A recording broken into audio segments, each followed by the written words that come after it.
Okay, so I want you to try a little visualization experiment with me. I'm ready. It's early in the morning, you're just waking up, you're a bit groggy, you know the feeling. You reach for your coffee, you walk over to your window, and you pull open the curtains. Hmm. You're expecting that familiar, warm, yellow-white glow of the morning sun to hit your face. But instead, Said you were blinded. right, you are absolutely, completely blinded by a light that isn't just bright, it is aggressively, almost violently blue. Like a welding arc. Exactly like a welding arc right outside your window. And when your eyes finally adjust, assuming they haven't been permanently damaged, you realize the sky isn't the soft azure you're used to.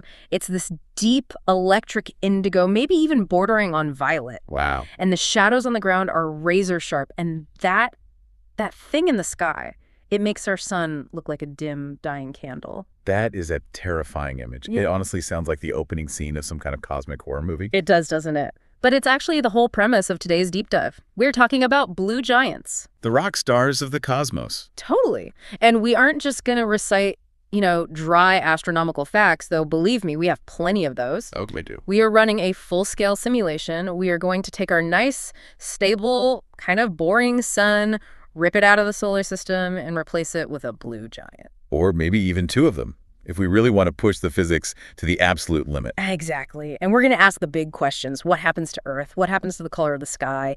And here's where it gets really weird for me. What happens to the color of the plants? Ah, yes. Alien botany. If life somehow survived on a world like that, would your front lawn still be green? It's the ultimate what-if scenario. Yeah. And to help us navigate all this, we have a really fascinating stack of sources today. We do. We've got the technical breakdowns from Wikipedia on blue giants and the Eddington luminosity, which, by the way, sounds like the title of a spy thriller. It really does. But it's actually a critical concept in astrophysics. We've also got a great scientific discussion from Reddit digging into the atmospheric physics, what that sky would actually look like. And some heavy hitters, too. We've got a paper from Frontiers in Astronomy and Space Sciences that gets into the nitty-gritty of alien photosynthesis. And tying it all together, there's an ArcSIF paper that asks that big existential question. Is life most likely around sun-like stars? Or could we just be, a bit provincial in our thinking? So it's a mix of hard physics, speculative biology, and some really, really creative thought experiment. Which is my favorite kind of mix. It lets us use hard data to fuel our imagination. So let's dive right in. First things first, we have to define our subject. When we say blue giant, what are we actually talking about? Because to me, giant just implies big. Size matters big. It does, but in astronomy, the language can be a little bit deceptive. Giant is actually a very specific classification. It refers to a star's evolutionary stage and its luminosity, its brightness, even more than just its pure physical radius. Okay, so it's a category. It's a category. Technically, we are talking about stars with a luminosity class of 3, which is a giant, or 2, a bright giant. Okay, so let's unpack that a bit. Where do these things sit in the celestial zoo? If I'm looking at that famous chart, the Hertzsprung-Russell diagram that astronomers use to classify stars, where am I pointing? So if you picture the HR diagram in your head, you've got that long diagonal line running from the top left down to the bottom right. That's the main sequence. That's the main sequence. That's where most stars, including our sun, spend the vast majority of their lives. They're happily burning hydrogen into helium in their cores. They're stable. They're, living their best lives. Okay. Blue giants sit way, way above the main sequence, up in that top left corner. So they've leveled up. They've graduated from the main sequence. In a way, yeah. These are evolved stars. Yeah. They've used up the hydrogen fuel in their cores and have moved on to the next phase of their life. But the blue part is really the key. We're talking about spectral class O and B stars. And spectral class is essentially a color code for temperature, right? Precisely. The system goes O, B, A, F, G, K, M. And there's that handy mnemonic, oh, be a fine girl, guy, kiss me. Right. And our sun is a G. Our sun is a G-type star. Yeah. It's burning at a comfortable, relatively placid surface temperature of about 5,800 Kelvin. Mm-hmm. That gives us that familiar yellowish-white light. And a blue giant. A blue giant. You're starting at 10,000 Kelvin and going way, way up from there. Some O-type stars can hit 30,000 Kelvin or even more. 30,000 Kelvin, that's a massive difference. I can't even begin to wrap my head around that kind of heat. It is. And here is a misconception we really need to clear up right away. Mm-hmm. When people hear giant, they think these things must be physically enormous, taking up half the solar system. They picture a star like Betelgeuse. Which is a red supergiant. Exactly. But in terms of just pure radius, blue giants aren't actually the whitest stars out there. Really? I just assumed giant meant, well, physically giant. They're incredibly massive, meaning they contain a lot of material, often more than twice the mass of the sun, and sometimes 10, 20, or even 50 times the mass. Okay, so they're heavy. Very heavy. But because gravity is so intense on them, they're actually quite compact for their mass. In terms of physical width, their radius might only be 5 to 10 times that of our sun. Okay, so 5 to 10 times wider is still pretty big, but it's not. It's not a red giant. A red giant can be 300 to 1,000 times the radius of the sun. If you dropped a red giant where our sun is, it would swallow Mercury, Venus, Earth, Mars, maybe even Jupiter. Whoa. A blue giant wouldn't necessarily swallow us physically, but it would blast us with an incredible amount of energy. Yeah. They are just unbelievably dense and unbelievably bright. So, okay, if we use a car analogy here, a red giant is like a massive, slow-moving blimp. I like that. A blue giant is a Formula One car. It's compact, it's heavy, and it's running extremely, extremely hot. That is a perfect analogy. And just like those high-performance sports cars, they are exceptionally rare. Why is that? I mean, if the universe is full of billions and billions of stars, why don't we see blue ones everywhere? It comes down to two main reasons. First, the recipe. You just need a lot of mass to make one. Okay. You need a really massive star to evolve into a blue giant. And massive stars are just statistically much less common than smaller stars. The universe loves making tiny little red dwarfs. They're everywhere. And the second reason? The second reason is the tragedy of their existence. They live fast and die young. The classic rock star lifestyle. Exactly that. A star like our sun burns its fuel very conservatively. It paces itself. It can keep going for 10 billion years. We're about halfway through that right now. Right, nice and steady. A blue giant, on the other hand, burns through its fuel at a voracious, almost reckless rate. We are talking lifespans in the millions of years, not billions. Millions. In cosmic time, that is the blink of an eye. They're just flashes in the pan. So, if they are so rare and so short-lived, can we actually see any of them from Earth? Or do we need, the Hubble telescope to find these exotic beasts? Oh, you can definitely see them. In fact, because they are so incredibly luminous, so bright, they are some of the most prominent stars in our night sky, even if they're hundreds or thousands of light years away. So they're shouting their presence. They are. Take a look at the constellation Orion, Rigel. Of course, the bright one at the foot of the Hunter. That's the one. Rigel is a blue supergiant. It's about 860 light years away from us, yet it's the 7th brightest star in the entire sky. That's incredible. Or look at the Southern Cross. You have Beta Centauri and Mimosa, both blue giants. These are essentially our galactic neighbors, and they are just screaming their presence across the void. It's funny you mentioned shouting and screaming. It really feels like these stars are constantly pushing the limits of physics. They aren't just existing, they're in a constant fight against their own nature. They absolutely are. And this brings us to one of the most fascinating concepts in our source stack, and one that really defines why these stars are so dangerous. It's called the Eddington luminosity. I love this term. It sounds like a boundary you cross in a sci-fi movie. Yeah. Captain, we're approaching the Eddington limit. The shields are failing. It effectively is a boundary. It's a cosmic speed limit.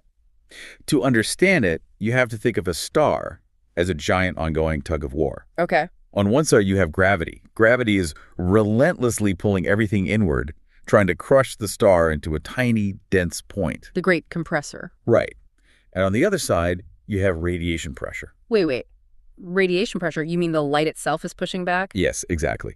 We don't really feel it here on Earth because sunlight is relatively gentle. But photons, the actual particles of light, they carry momentum. When they hit something, they push. Huh. Inside a star, the colossal amount of energy being generated in the core is radiating outward, pushing against all the gas layers that are trying to fall in. So it's a battle. It is. In a stable star like our sun, gravity and radiation pressure are in a nice, polite equilibrium. The star doesn't collapse and it doesn't explode. It's a tie game. It's a perfect tie. But in these massive blue giants, the radiation pressure is immense. The Eddington luminosity is the theoretical limit. It's the maximum brightness a star can achieve for its given mass. And what happens if it crosses that line? If the star gets any brighter than that limit, the radiation pressure actually overpowers gravity. So the light pushes the star apart. Literally. The outward force of the light is so powerful it starts to blow the outer layers of the star off into space. It creates these incredibly intense, radiation-driven stellar winds. The star starts shedding its own mass simply because it's shining too hard. That is wild. It's like being so angry you blow your own clothes off. That is one colorful way to put it. But yes, and we actually see this happening. We see stars that are super Eddington, like during the eruptions of the star Eta Carinae. What's that one? It's a luminous blue variable hypergiant. During its great eruption back in the 1840s, it ejected something like 10 to 20 times the mass of our entire sun. It ejected 20 suns worth of stuff. Just blew it off. Yes. It loses massive amounts of material every single year, just from the sheer force of its own radiation.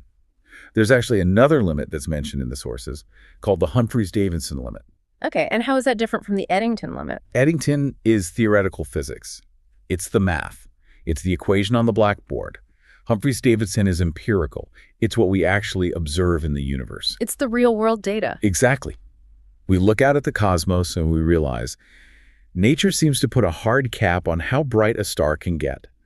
Above a certain luminosity, stars just become too unstable. They literally tear themselves apart until they drop back down below that limit. It's a cosmic speed limit for brightness, and these stars are constantly redlining it. Okay, so we've established that these things are hot, they're rare, they're violent, and they are fundamentally unstable. They're engines of destruction as much as they are creators of light. That's a great summary. Which makes them the perfect candidates to build a solar system around, right? Oh, absolutely. What could possibly go wrong? Let's move to the second part of our deep dive, the thought experiment.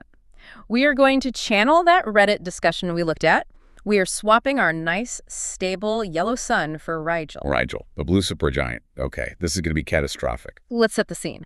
We wake up one morning, and Rigel is sitting there in the center of our solar system. How much brighter is it than the sun? The numbers are just staggering. Rigel is approximately 120,000 times more luminous than our sun. 120,000 times. I can't even conceptualize that number. Let me try to help you. If Earth stays right where it is, at 1 astronomical unit, 93 million miles away, we are just hot. We are vaporized. Instantly. Pretty much. The calculations on this were just brutal. Surface temperatures on Earth would hit somewhere between 5,000 and 8,000 degrees Celsius. That's hotter than the surface of our current sun. Exactly. Earth wouldn't be a desert. It would glow white hot. The oceans would boil off instantly. We're talking flashing directly into steam. The atmosphere would be stripped away in seconds. The crust of the planet itself would melt into a global ocean of magma. So there's no hiding in a cave scenario here. None. Even deep underground, the heat transfer would eventually sterilize the entire planet. Yeah. You'd essentially just turn Earth into a ball of molten slag. Okay, so staying at 1 AU is a non-starter. Got it.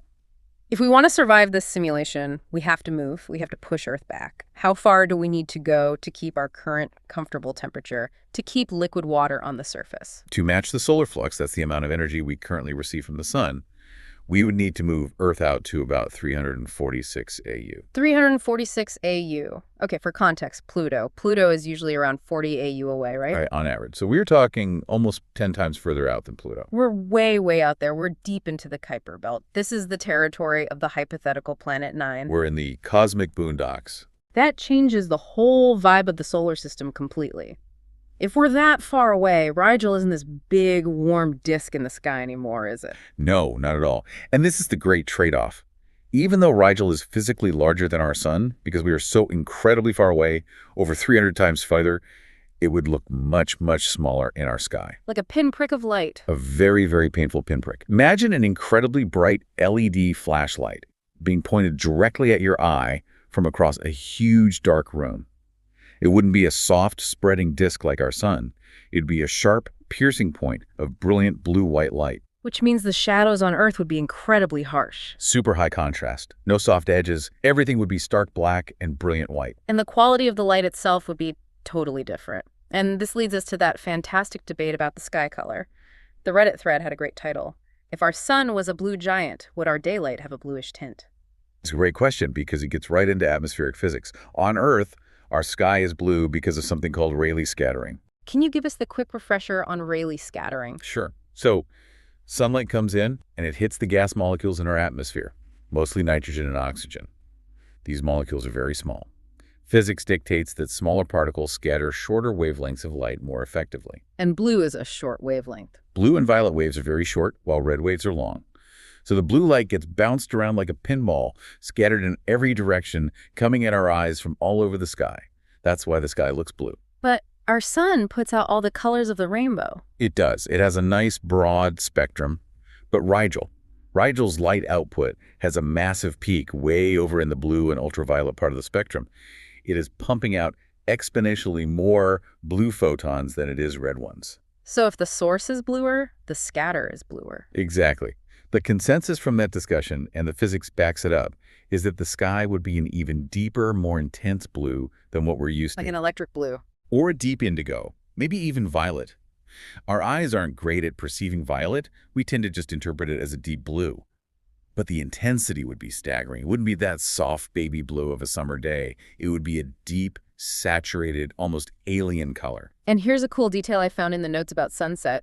On Earth, our sunsets are red because at that angle, the light has to travel through more of the atmosphere to get to us. Right, so all the blue light gets scattered away long before it reaches your eye, leaving just the longer, redder wavelengths. So with a blue giant, you'd still have that effect. The physics of the atmosphere doesn't change, so you might get this really bizarre contrast where the daylight is this aggressive electric blue, but the sunset could still fade to a yellowish or even reddish hue. The transition would be absolutely striking. But think about the psychological impact of that sky. A deep indigo dome with a tiny, piercing white-blue star. It would feel cold, wouldn't it? Even if the actual temperature was a comfortable 75 degrees Fahrenheit. It would feel like living under a giant hospital light. Exactly. Sterile, harsh, unforgiving. Now, let's just ramp up the chaos a little bit. The outline mentions a binary system, a real one called UW Canis Majoris. What happens if we have two blue giants in the center? If you have two blue giants, you essentially just double the trouble. To keep Earth habitable, to balance the heat coming from two of these monsters, you'd have to push the orbit out to nearly 500 AU. 500 AU. I can't even picture that distance. How long would a year be out there? By Kepler's laws of planetary motion, the further out you are, the slower you orbit. At 500 AU, your year, one full trip around those two stars, would take thousands of our Earth years. Thousands of years for 1 year, so winter is coming would take on a whole new meaning. It would be a generational concept. You'd have entire civilizations rise and fall in a single season. You might be born in spring, live your entire life, and die long before summer even hits. That is a terrifying thought. And what about the orbital mechanics? Would it even be stable? It would be messy. Orbiting two massive stars means you're dealing with serious gravitational instabilities. The stars are orbiting each other, and they're both tugging on the planet. Your orbit would likely wobble. You might get thrown out of the system entirely. But if you found a stable spot... If you could find a stable orbit, the view would be absolutely spectacular. Two piercing blue diamonds in the sky, chasing each other across that indigo backdrop. Okay, so let's take stock of our simulation so far. We've moved Earth out to the frozen wastes of the Kuiper Belt just to survive the heat. We've turned the sky a deep indigo. We've got a multi-thousand-year calendar, but we've managed to keep the temperature habitable. So can life exist? And this is where we hit the hard wall of reality. This is where we enter section 3 of our notes, the problem of time. We touched on this earlier, the live fast, die young thing, but let's apply that directly to the needs of biology. It is the single biggest insurmountable hurdle for life around a blue giant. Evolution, at least as we understand it here on Earth, is slow. It is agonizingly, painfully slow. Give us the timeline comparison. Put it into perspective for us. Okay, so Earth formed about 4.5 billion years ago. Right. From there, it took about 1 billion years just to get simple, single-celled life. We're talking slime, bacteria. That's it. 1 billion years just for slime. Right. And then it took almost another 3 billion years to get to the Cambrian explosion. That's when complex, multicellular life really took off. Animals with legs and eyes and shells. So you're talking roughly 4 billion years of prep time before the real show even started. Exactly. Now let's look at a blue giant. A massive star like Rigel, or an O-type star, might only live for 10 million to maybe 500 million years total. Oh. Yeah. Oh. The star runs out of fuel and goes supernova before the planet has even finished cooling down from its own formation. The party is over before the guests have even arrived at the door. So even if you had a planet in the perfect habitable zone with liquid water and everything, the star just blows up while the planet is still just a ball of molten rock and sterile water. That's the brutal reality. This is why astronomers, when they're looking for habitable worlds, they generally exclude O and B type stars from the search. They're just not good candidates. They're terrible candidates. Yeah. They look at G stars like our sun, or K stars, which are orange dwarfs, or M stars, red dwarfs. Those stars live for billions or even trillions of years. They provide the long-term stability that biology seems to need to tinker around, make mistakes, and eventually invent things as complex as DNA. I'm looking at our source stack here, and there is a mention of a possible loophole, a sort of cheat code in stellar physics. They call it the blue straggler. Ah, yes, the blue stragglers. They are the vampires of the stellar world. Vampires. Okay, explain that. So imagine you are looking at a star cluster, a globular cluster. You know that all the stars in that cluster formed at roughly the same time. Most of the massive blue ones should have already died and exploded millions of years ago. All that's left are the old, red, slow-burning stars. Right, it's like a celestial nursing home. Exactly. But then you spot one. A bright, hot, vibrant blue star sitting right in the middle of all these old-timers. It shouldn't be there. It shouldn't. It looks young. It looks fresh. It's out of place. So how did it get there? What happened? The leading theory is stellar collisions or mass transfer. Imagine you have a binary system where two older stars are orbiting each other very closely. Over time, they might spiral in and merge into one bigger star, or one star might start stripping gas off its companion, literally sucking the lifeblood out of it. Hence the vampire analogy. Precisely.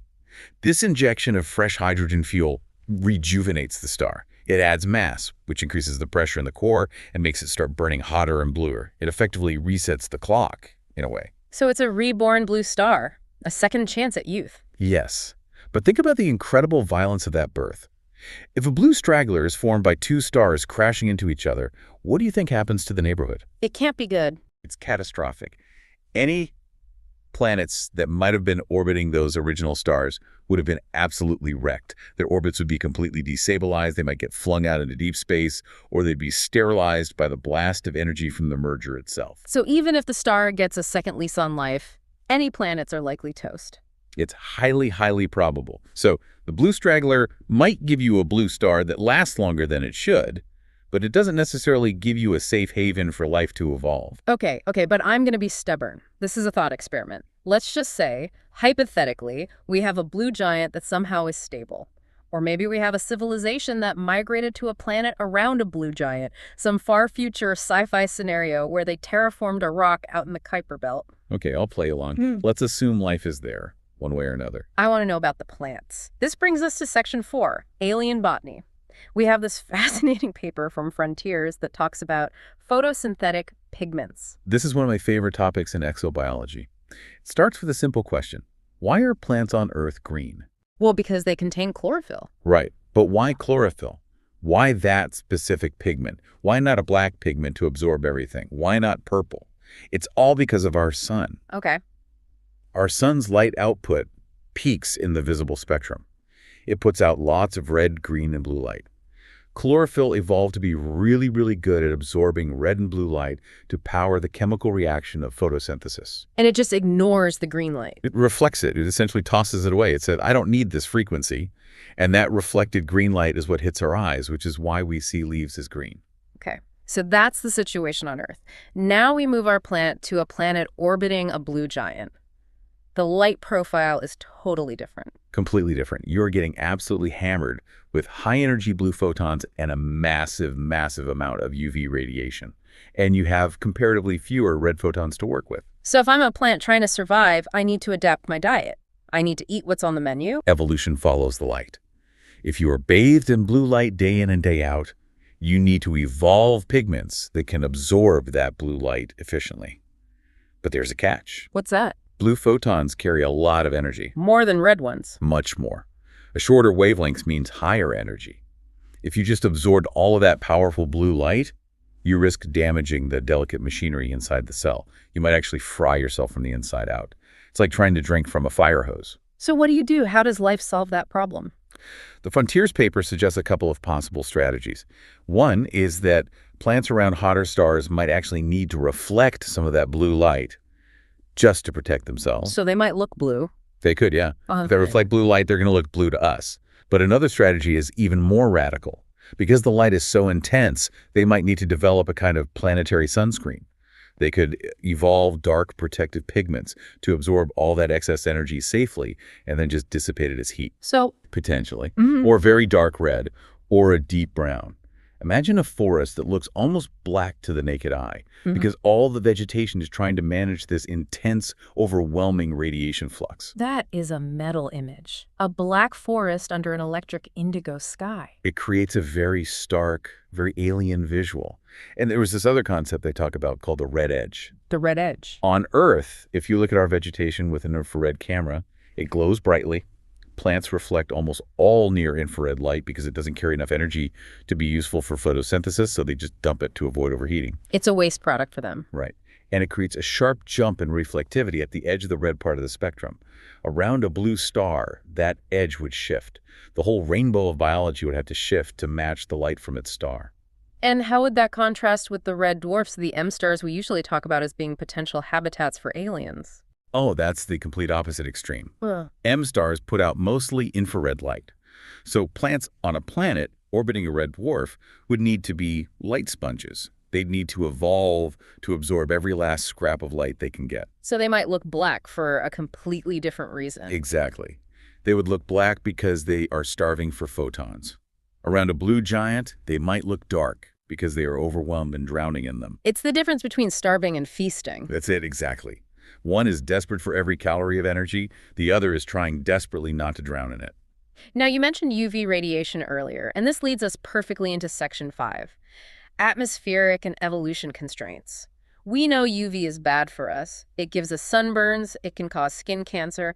A blue giant is essentially a UV cannon aimed at its planets. It is. And this brings up a really interesting paradox, which the Art 6 paper discusses. It turns out UV is a bit of a double-edged sword when it comes to the origin of life. How so? I thought UV was just bad, full stop. Well, yes, high-energy UV radiation destroys DNA. It breaks the delicate chemical bonds that hold all our genetic information together. That's very bad for life as we know it. Yeah. But, and this is the paradox, UV is also bioactive. It provides the energy needed to kickstart prebiotic chemistry. A biogenesis, the actual origin of life from non-life. Yes.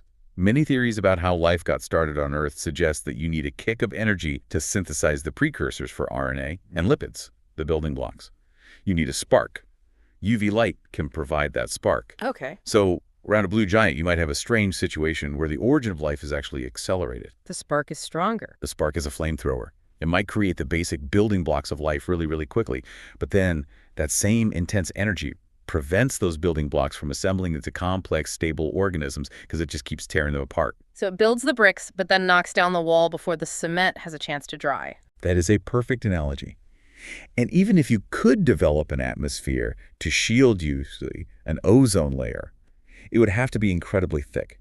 An Earth-like atmosphere orbiting a blue giant would generate a massive ozone layer because there's just so much UV hitting the oxygen. So we'd have a super thick ozone shield. That sounds like a good thing. Theoretically. Yeah. But remember the Eddington limit and those powerful stellar winds we talked about? A blue giant is also actively stripping away the atmospheres of its planets. So you end up in this frantic race. Can the planet build an ozone layer faster than the star blows its entire atmosphere away? It sounds like a losing battle. It usually is. And there's one more trap when you're looking at these systems, specifically regarding oxygen. We usually look for oxygen in an exoplanet's atmosphere as a biosignature. Yeah, a sign of life. Right. Plants on Earth breathe out oxygen, so if we see oxygen on a distant planet, we think aliens. But around a massive UV-heavy star, you can get a false positive. The UV radiation is so strong that it can perform photolysis on water vapor in the atmosphere. What's photolysis? It literally means split by light. The UV photons hit H2O molecules and split them into their component parts, hydrogen and oxygen. The hydrogen is really light, so it escapes out into space. The oxygen is heavier, so it stays behind and builds up in the atmosphere. So you could end up with a planet that has a thick oxygen atmosphere, but it's a completely dead, sterile world. Exactly. The oxygen wasn't created by biology. It was created by photochemistry. The star basically tortured the planet's water until it confessed its oxygen. That is a grim way to put it. It is, and it complicates the search for life immensely. Just because you find a planet with oxygen orbiting a blue star doesn't mean you found a Pandora-like world. You've more likely found a sterilized rock that's been blasted by radiation for millions of years.